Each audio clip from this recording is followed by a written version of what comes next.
ভগবান বলিয়ে জ্ঞানী কর্মচারকে স্বপ্নের বলিয়া জানিবে আমার সত্য প্রকার কর্মফল যাকে জ্ঞানীরা রাজ বলিয়া থাকে। অনেক পণ্ডিত আমার বলেন যে পঞ্চম তুলসী কর্মিয়াতে তাহা ত্যাগ করা উচিত। আবার ওই অনেকে পণ্ডিত বলেন যে যোগ্যদান তপস্যা এই সকল ত্যাগ করা চলে না। যোগ্যদান তপকর্ম নৌকার্যম কাচমেব যোগ্যদান তপস্যৈব পবনানি মনীষিণা এতন্ন পিতু কর্মাণি নিয়মন্ত তুষন্যাস কর্মাণনবপদ্যতে মাতস্য পরিত্যাগ তামাস পরিকীর্তিত দুঃখমিত্যেব যৎকর্ম কায়ক্লেশপরান্তরে সবিন্দার সংস্কারং নৈবতাব ফলক্রমে কার্যমিত্যেব যৎকর্ম নিয়তং বিপ্রতির্জুন সম্যং তত্ত্বফলচ্চৈব সকাগতন্তিকো মতা নাদেষু কুশলং কর্ম কুশলেনানুসজ্জতে ত্যাগে সত্য সমাদিষ্ট মেধাবী সংশয়ং। এ মহাবীরবর্য আমি এই ত্যাগ বিষয়ে তোমার নিশ্চয় করিয়া বলিতেছি, শ্রবণ কর। ত্যাগ ত্রিবিধ যোগ্যদান তপস্যারূপ কর্ম পরিত্যাগ করা উচিত নয়।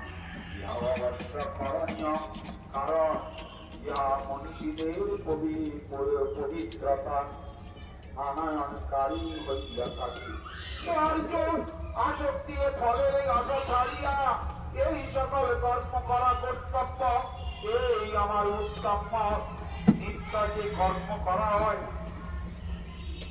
অর্থাৎ সন্ধ্যা গায়ত্রী ইত্যাদি ত্যাগ করা মানসে মহাবশত যদি তাহা ত্যাগ করা হয় তবে তাহাকে তামসিক ত্যাগ করে। কর্ম কষ্টকর ভাবিয়া শারীরিক গায়ত্রী ভয়ে যে কর্ম ত্যাগ করা হয় তাহার আদর্শিক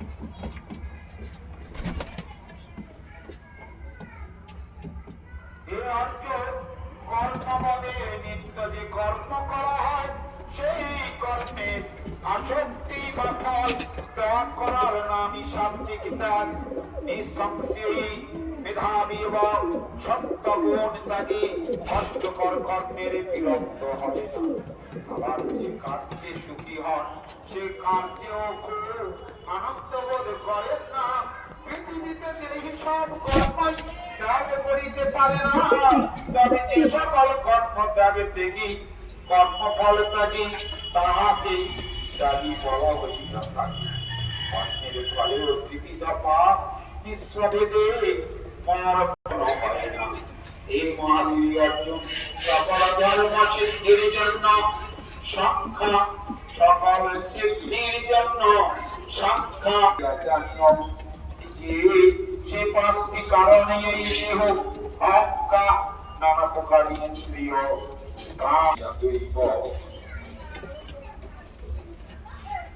শারীর মনের ভিজন কর্ম কর্ম ঘটে নর নির্জনবা বিপরীতনবা পঞ্চৈতে ততয়ে তব তত্রৈব পরিজ্ঞাতা ত্রিবিধ কর্ম চৌদনা করণাং কর্ম পদ্ধতি ত্রিবিধ কর্ম সংগ্রহ জ্ঞান কর্ম প্রবর্তনাৎ ত্রিদৈব গুণভেদক পুণ্যাদি গুণসংখ্যানি যত ভক্তিত মানুষের নিজ শরীর দ্বারা এই বাক্য